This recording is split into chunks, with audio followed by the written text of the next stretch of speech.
I'm back. I'm alive. I moved out of New York, and so kind of just doing an update on everything now with the truck and cars and future plans and stuff like that for like vehicles. So I now have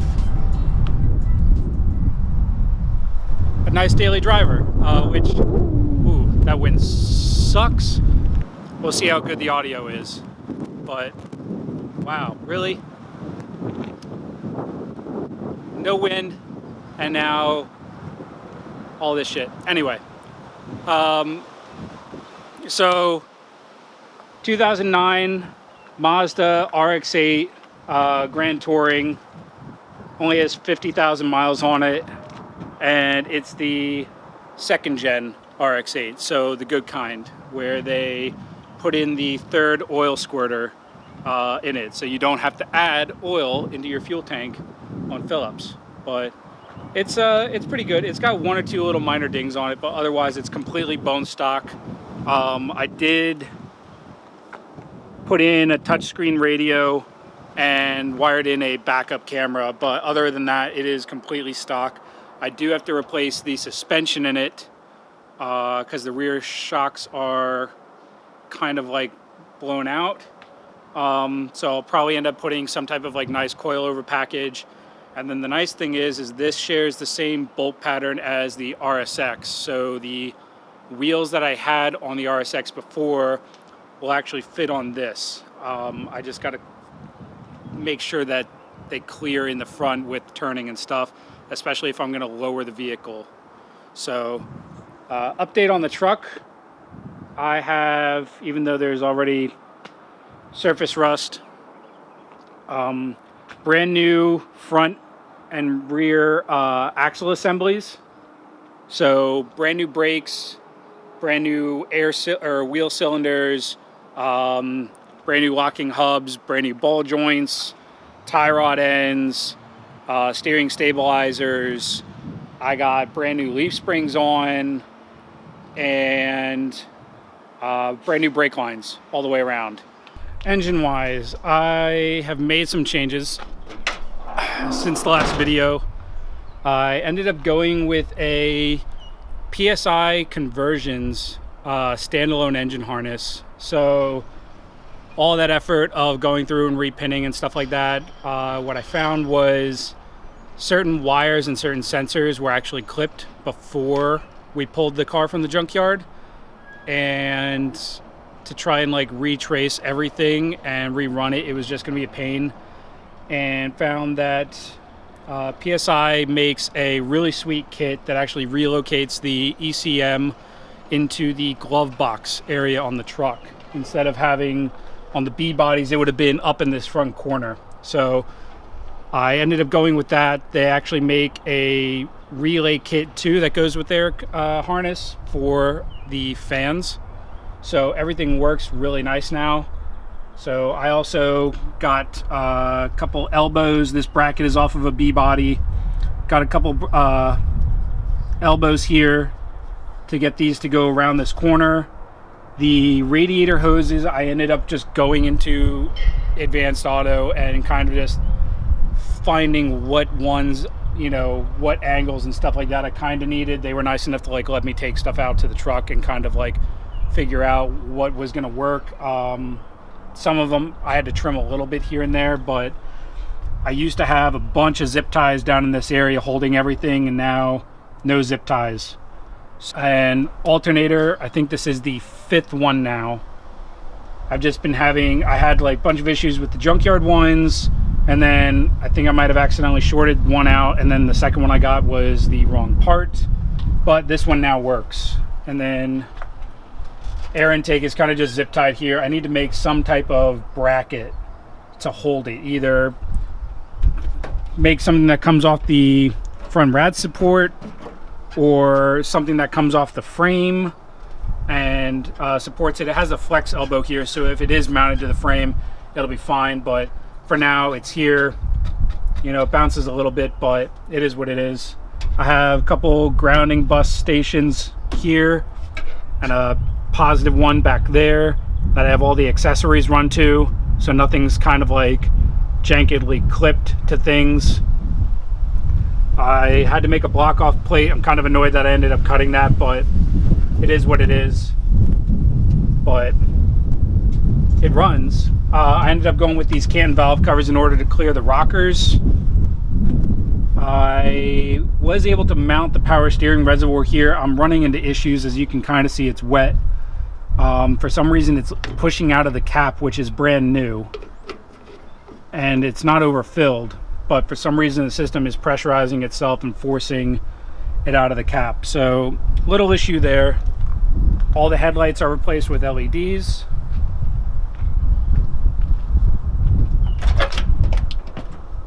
I 3D printed up a switch panel, so horn, which doesn't get power unless the truck's on, fuel pump, power, check engine light.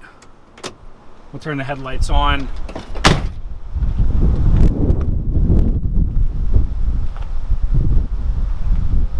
So it kind of has like that modern look, and then the taillights I changed up as well to these like LED bars.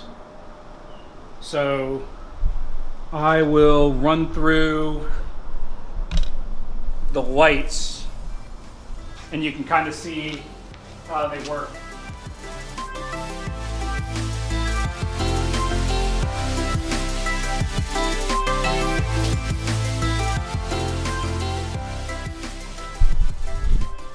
So yeah, I'm not sure what I want to do at the back here. I have a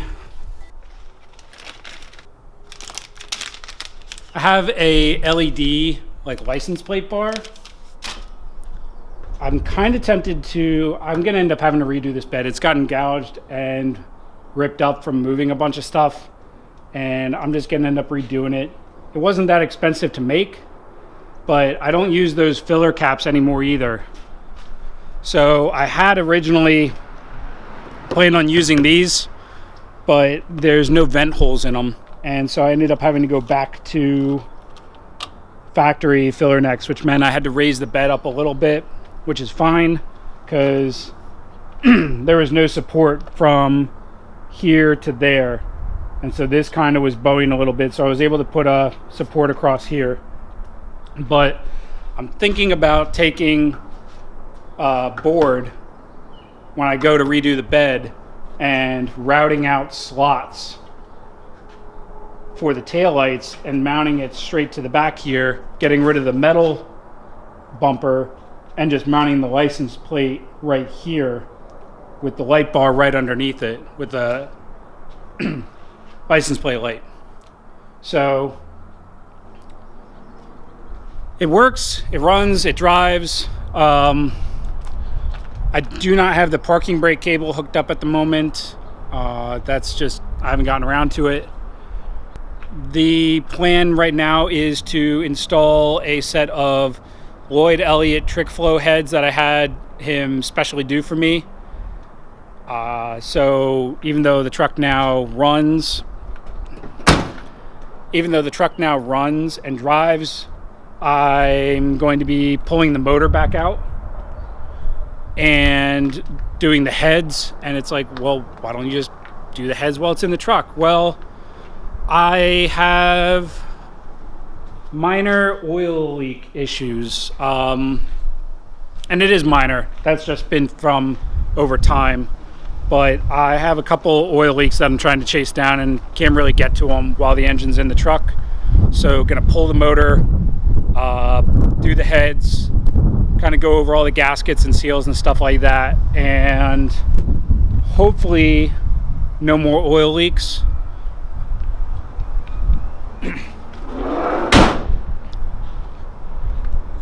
But the only thing, so one of the other things that ended up happening was with the new axle assemblies, the gear ratio went from a 372 to a 308, I believe, which gets me better top end, better miles per gallon on the highway, but it kind of cuts into the acceleration a bit. But that's why going to do the cylinder heads and work on getting this guy ready for ProCharger. So ideally I want to be pushing 8 to 10 pounds of boost.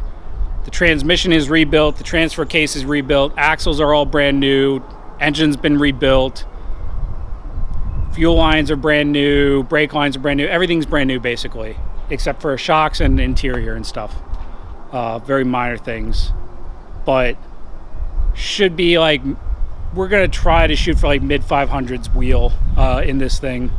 So that's the game plan for this. RX-8 is just going to get some suspension work done, maybe window tint, put the old wheels and tires from the RSX on there, and that's going to stay like that at least for the foreseeable future. The RSX at the moment, it's still at the shop. I just had custom AC lines made for it and ordered a few minor parts for it, but it is completely gutted, stripped. The clip is being drilled out and cut at the moment along with the roof, and that should hopefully be here for me to put the engine, transmission, all the interior and stuff like that back in, ideally in a couple weeks. So hopefully we'll have that back. I can start working on that. The truck, we're going to pull the motor out this upcoming weekend here, do a bunch of shit, and yeah.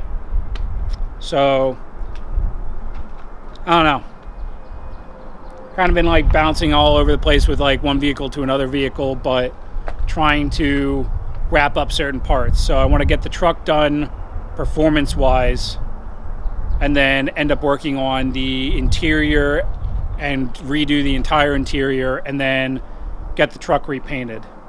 So at that point, that's when I'll probably end up redoing the bed, is after the truck gets painted, because I'll take the bed off so that they can spray the back of the cab.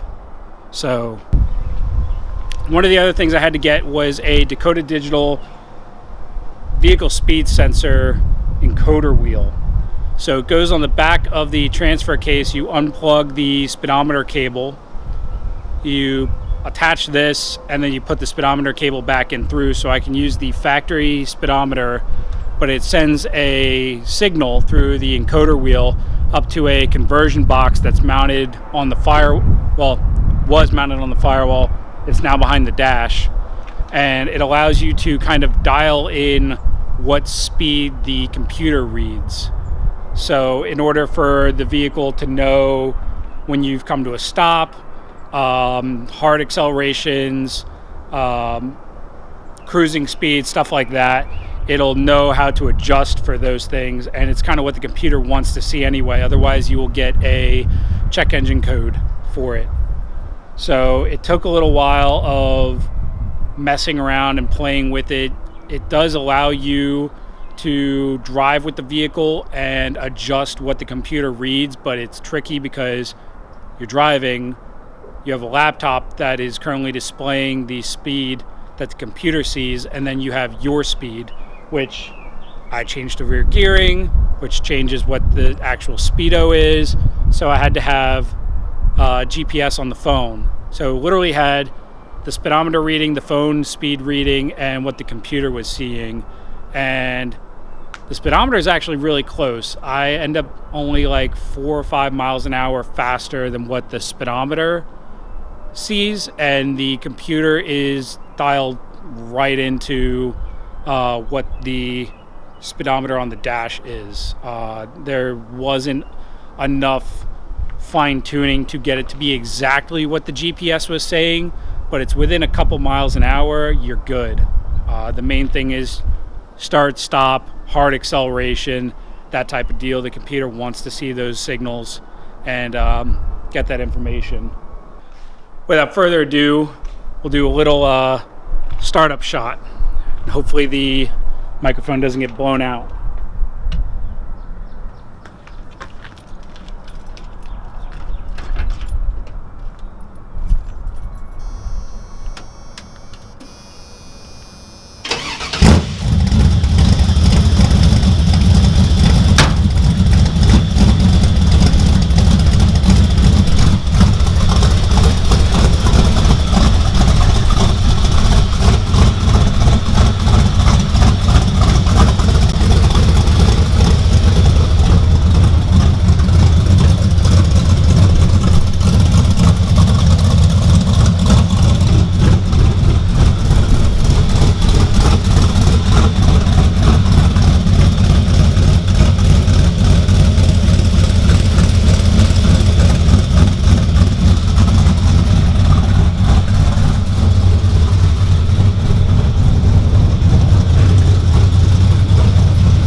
don't think I've missed anything. If you have any questions on any of the specifics, whether it's what LED lights for the front, rear, wiring issues for wiring that in,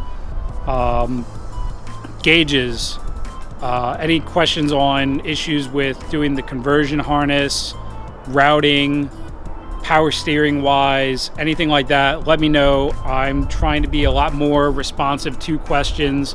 I might end up answering them on Instagram. I will try to reply to stuff in the comments. I sometimes end up missing it because of the email notifications, kind of just get swept away. But trying to be here for you guys. If you have anything else, let me know. Until next time, see ya.